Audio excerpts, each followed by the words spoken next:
Olá, gestor. Olá, gestora. Meu nome é Ana Clarissa Fernandes e trabalho na área técnica de cultura aqui da Confederação Nacional de Municípios.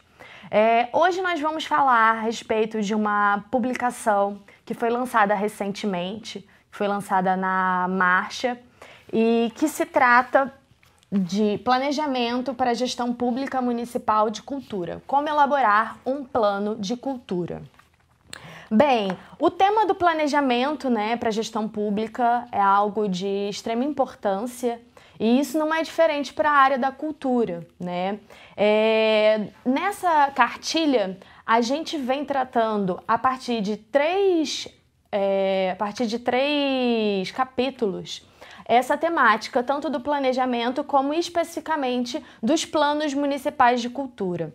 Bem, no primeiro capítulo, a gente contextualiza essa questão, no sentido do Sistema Nacional de Cultura. O sistema, ele é algo que foi instituído na Constituição, contudo, ele ainda não foi regulamentado. E isso, inclusive, é uma das nossas pautas prioritárias no campo da cultura aqui, da CNM.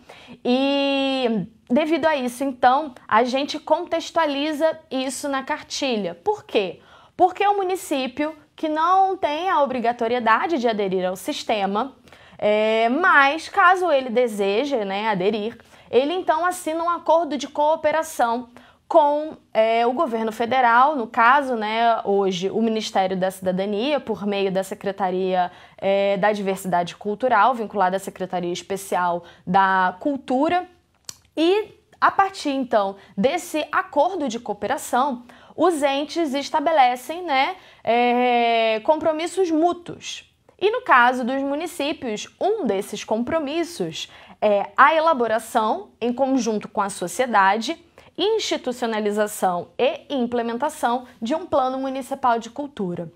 Então, tendo em vista essa questão e a demanda dos municípios em compreender melhor como se dá esses processos de elaboração de planos, em como nós poderíamos orientar nesse sentido, elaboramos então essa cartilha com essa objetividade e fim. Então, nesse segundo capítulo da cartilha, a gente vem falando um pouco, sobre uma proposta de metodologia que os municípios, obviamente, podem adequar à realidade, deles. E essa proposta, então, de metodologia, ela é dividida em 5 passos, E eu vou comentar brevemente sobre cada um aqui nesse vídeo. Contudo, obviamente, eu recomendo a leitura da cartilha, porque isso se dará de uma forma mais completa, mais aprofundada e também uma forma mais compreendível, eu acredito. Bem, então, o passo 1 que a gente está compreendendo aqui se trata da motivação das pessoas, enfim, da comunidade, do governo, tanto local, municipal, como também o legislativo local, para participação nesse processo. Então, quando eu falo da motivação de pessoas, eu falo no sentido de pensar desde o início a participação, não somente, por exemplo, dos artistas locais, como também de outros grupos que compõem a população do seu município. Então, nesse sentido, não privilegiar desde já um certo grupo ou, enfim, um certo grupo de pessoas que, a princípio, poderiam ser as mais relacionadas com a temática. Até porque a questão da cultura é uma questão bem transversal, que pode estar ligada a outros setores de política pública que o município trabalha. Então, além disso, pensar também que essa motivação de pessoas não pode se dar somente com pessoas que estejam, por exemplo, vivendo nas áreas centrais do município. Pensar formas também de como atingir pessoas que estão mais no interior, por exemplo, desse território. Pensar também a questão das especificidades desses grupos que vão estar participando durante esse processo. e principalmente pensar desde já a questão das responsabilidades para cada um desses atores. Então, quando a gente fala da motivação, motivar tanto a sociedade civil, mas como também a própria prefeitura, né, as secretarias, enfim, que fazem parte da estrutura administrativa, poder já desde então pensar a participação, por exemplo, da Secretaria da Saúde, da Secretaria da Educação, da Assistência Social, e também, obviamente, tendo em vista que isso tudo resultará depois numa proposição, enfim, num projeto de lei, pensar desde já também a motivação da Câmara de Vereadores para poder estar participando desse processo. Bem, um segundo passo, então, vai ser a definição de um calendário de atividades públicas para que sejam realizadas ao longo, né, desse processo e possam, então, possibilitar a participação de todas essas categorias, como eu comentei no passo 1. Então, desde já, pensar, antes de fato startar esse processo, a gente pensar qual o tempo que a prefeitura, no caso, tem para desenvolver esse processo, quais são os recursos que o município dispõe, tanto recursos que eu digo financeiros, mas também humanos, estruturais, que a prefeitura dispõe para poder estar desenvolvendo tudo isso, para que o processo não seja afetado no decorrer dele por conta de questões que não foram anteriormente planejadas, né? Então, nesse sentido, a gente precisa fazer com que o processo seja o mais factível possível, né? Que esteja de acordo com a realidade desse município, né? Se nós temos um ano, nós temos um ano. Se nós temos 6 meses, nós temos 6 meses. Então, desde esse momento, desse primeiro momento, deixar isso bem claro para que esse calendário, então, né, que deverá obviamente ser publicizado, né, para que chegue a um maior número de participantes, isso esteja claro para que mais tarde, no decorrer do processo, esse processo talvez até seja interrompido ou paralisado por questões que não foram ainda, por questões que não foram, na verdade, né, contempladas no início dele. Então, pensar esse calendário composto por atividades não só presenciais, mas também atividades virtuais, por exemplo. Pensar que para a gente poder alcançar o maior grupo de pessoas, e pessoas, inclusive, que não estejam só nas áreas centrais, mas também no interior aí, né, do território, pensar atividades que aconteçam em dias diferentes, digo, né, tanto dias de finais de semana, como dias de semana, horário diferente, ou seja, turnos diferentes, manhã, tarde e noite, para que pessoas, por exemplo, que trabalham num horário comercial também possam participar. E também locais diferentes, né, para que a gente possa, de alguma forma, contemplar a diversidade territorial aí colocada no seu município. E, além disso, também, já desde esse primeiro momento, pensar, na verdade, estabelecer regras orientadoras para o processo, né? No sentido de já indicar desde já qual deve ser a dinâmica dessas atividades, né? E além disso, que é muito importante para tudo isso, né, ao longo desse processo inteiro, é pensar desde já as questões de registro e publicização. Então, cada atividade que está acontecendo, como é que a gente vai estar publicizando o resultado delas, né? A gente vai estar fazendo uma transmissão online, a gente vai estar, depois de cada atividade, fazendo uma ata, a gente vai estar fazendo um compilado de questões que foram colocadas ali. Enfim, desde esse primeiro momento já pensar, já planejar quais vão ser, né, os instrumentos de registro e de publicização ao longo desse processo. Então, dadas essas definições, a gente começa de fato, né, a construção do plano.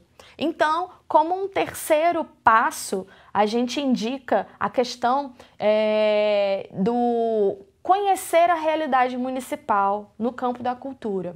E aí, quando eu digo isso, a gente está falando da geração de um diagnóstico cultural, Diagnóstico esse que, obviamente, vai servir não só para o processo de elaboração do Plano Municipal de Cultura, como também para a tomada de decisão em outros setores que compõem a estrutura administrativa do município. E, obviamente, também a própria Secretaria de Cultura, enfim, ou órgão gestor de cultura, que a partir desse material vai ter uma condição melhor, por exemplo, de pensar as suas políticas e pensar a forma como trabalha.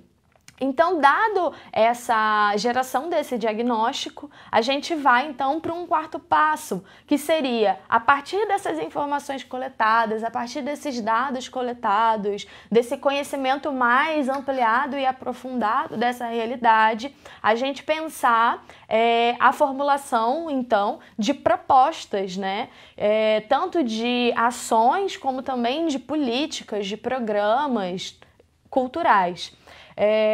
E pensar, nesse caso, propostas que sejam tanto execuíveis quanto contextualizadas. Contextualizadas no sentido de que, no terceiro passo, a gente vai ter realizado, né, um diagnóstico, então a gente vai estar com informações que subsidiam melhor a construção dessas propostas, contextualizadas, portanto.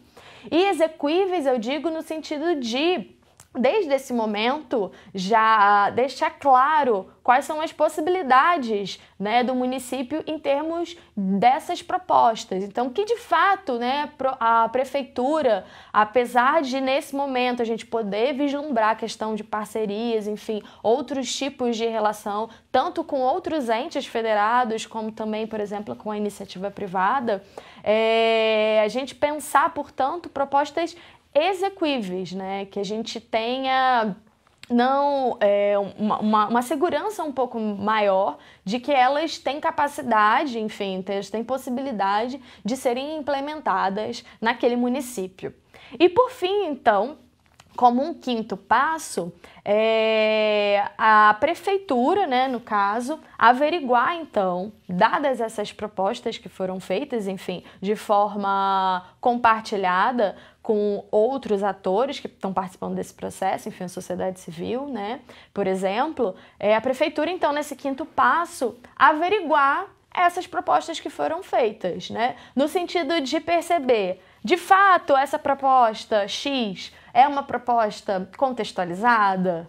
De fato, essa proposta Y é uma proposta execuível? Então, a partir disso, a prefeitura vai perceber se há necessidade, por exemplo, de uma reformulação de uma proposta, ou então ainda de uma criação de uma outra proposta que ao longo do processo, enfim, não foi explicitada. E assim, dessa forma, né, criar um conjunto de proposições, né, um conjunto de políticas, de ações, de programas de cultura que de fato correspondam com a realidade municipal. Bem, e aí por fim, então, depois todos esses passos, né, a preocupação então se dá em torno do futuro de tudo isso, né, para que isso não termine ou então, enfim, não de fato não se cumpra aí a questão de ter um plano municipal de cultura, né? Que às vezes a gente tem um processo longo, um processo que pode ser até às vezes desgastante, né? Que, enfim, requer aí, né, muito trabalho e às vezes isso de fato não vira o objetivo fim, que é a lei, né, do Plano Municipal de Cultura. Então, pensar nesse momento, tendo em vista que a gente já está contemplando a participação, né, da Câmara de Vereadores desde o início do processo, a gente pensar a partir, obviamente, da anuência, né, do prefeito, né, a essa minuta desse PL resultante de todo esse processo, ações junto com essas pessoas que participaram, né, ao longo de tudo isso, com a Câmara para viabilizar, então, a aprovação desse texto. E aí, por fim, no terceiro capítulo, nós sinalizamos algumas sugestões, né, para que esse plano, então, também, né, não fique só na lei, para que ele, de fato, né, seja um plano que que seja implementado, né, que tenha de fato impacto na área da cultura no município. E sugestões essas que tem a ver também não só com a implementação em si, né, do plano, mas também com a análise e com o monitoramento, enfim, a avaliação de todas essas proposições que foram feitas nesse plano de cultura resultante de todo esse processo. Bem, então eu volto a reforçar, né, que aqui foram só alguns pontos de destaque dessa metodologia que nós elaboramos aqui na área técnica de cultura, né? Convido a todos a entrar na biblioteca da área técnica para poder ler essa publicação. E ficamos aqui, então, à disposição, né, para eventuais dúvidas, até mesmo para compartilhamentos, né, no caso de um município estar implementando essa metodologia, da gente poder acompanhar como é que isso está se dando, né, ter esse retorno, né, de vocês, e que nos alegra, enfim, muito, né, sempre. E, além disso, né, convidá-los também para poder participar da nossa lista de transmissão que está sendo criada, né, da área técnica de cultura pelo WhatsApp. Nós temos uma notícia também na aba da cultura lá, recente, um banner também, que diz o passo a passo de como o gestor pode estar participando dessa lista de transmissão, né? Por onde nós vamos ter um contato mais direto com gestores de cultura, de forma a informá-los, né, sobre tudo o que nós estamos trabalhando, não só no sentido da orientação técnica, mas também do desenvolvimento das nossas pautas políticas, né, junto ao governo federal e ao Congresso Nacional, assim como também eventuais novidades, possibilidades de captação de recursos e de qualificação, né, profissional também para os gestores. A gente vai estar também compartilhando por essa rede. Então eu convido, né, vocês a acessarem o www.cultura.cnm.org.br, né, onde vocês podem encontrar essa notícia com esse passo a passo. Bem, por fim, deixa eu ver se a gente tem algum questionamento, alguma pergunta de vocês que estão assistindo. Tá. Tem a participação aqui da Joane, que diz que foi excelente, e também pergunta como é que os consórcios públicos podem contribuir no tema. Nesse sentido, né, na nossa pauta, como eu disse inicialmente, que é a pauta da regulamentação do Sistema Nacional de Cultura, né, a gente vem trabalhando a possibilidade de pensar também como os consórcios podem estar inseridos nessa proposta, né, no sentido de estar viabilizando de forma a unir alguns municípios, né, a implementação dos seus sistemas, né, municipais de cultura, ou então até de sistemas intermunicipais de cultura. E sobre isso, então, né, uma pauta de trabalho nossa aqui da área técnica, que nós estamos desenvolvendo, e que também gostaríamos de contar com a participação dos gestores de cultura nesse sentido, para compreender, né, sempre um pouco melhor como isso está se dando aí no seu território, né? Você, município que aderiu ao Sistema Nacional de Cultura, né? Hoje a gente tem por volta de 2.600 municípios que fizeram essa adesão. Como é que está se dando essa implementação no seu município, né? Então é importante também que vocês possam compartilhar isso conosco, né? Para que a gente sempre possa estar adequando, enfim, né? Ouvindo aí vocês para uma melhor proposição. Bem, então é só, e eu fico por aqui e novamente, né? Fico à disposição, tanto pelo nosso telefone, que é o 61 2101 6053, como pelo nosso e-mail cultura@cnm.org.br, e também por esse novo canal de comunicação, que é a lista de transmissão do WhatsApp, que vocês podem ter maiores informações no site www.cultura.cnm.org.br. Muito obrigada!